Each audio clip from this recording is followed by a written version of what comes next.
প্রিয় শিক্ষার্থীবৃন্দ, আমরা গত কয়েকটি ক্লাসে আলোচনা করেছি নাউনের প্রকারভেদ নিয়ে।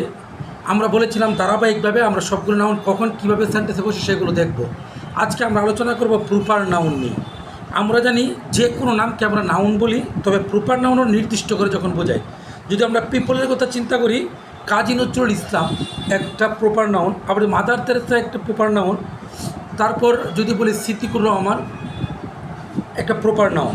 আবার আমি যদি জায়গার নাম বলি, তাহলে আমি যদি বলতে পারি Tokyo, Dhaka, Mecca, Medina, Alamnagar, Nabinagar, এমন যখন স্থানের নাম বোঝাবে তখন এটা প্রপার নাউন। আবার আমি যদি বলি ডেজ, যেমন মানডে, থার্সডে, টুইসডে, এগুলো প্রপার নাউন। আবার জুলাই মাসের নাম, জানুয়ারি, ফেব্রুয়ারি, এগুলো মাসের নামও প্রপার নাউন।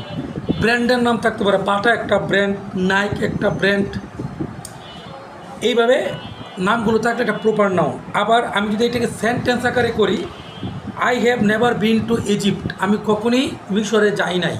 এখানে ইজিপ্ট একটা দেশের নাম, এটাকে আমরা প্রপার নাউন বলতে পারি সেন্টেন্সে। আবার যখন আমি বলি কাজী Nazrul Islam was a brilliant point, তাহলে ব্রিলিয়ান্ট পয়েন্ট তো কে? বিখ্যাত কবিকে কাজী নজরুল ইসলাম। কাজী নজরুল ইসলামটা হলো এই সেন্টেন্সের প্রপার নাউন। আবার আমি যদি Bangladesh is a beautiful country in South Asia, তাহলে এই সেন্টেন্সে কিন্তু দুইটা প্রপার নাউন আছে, বাংলাদেশ আর সাউথ এশিয়া, দুইটাই নির্দিষ্ট করে নাম বোঝাচ্ছে। একটা সেন্টেন্সে তিনটাও প্রপার নাউন থাকতে পারে।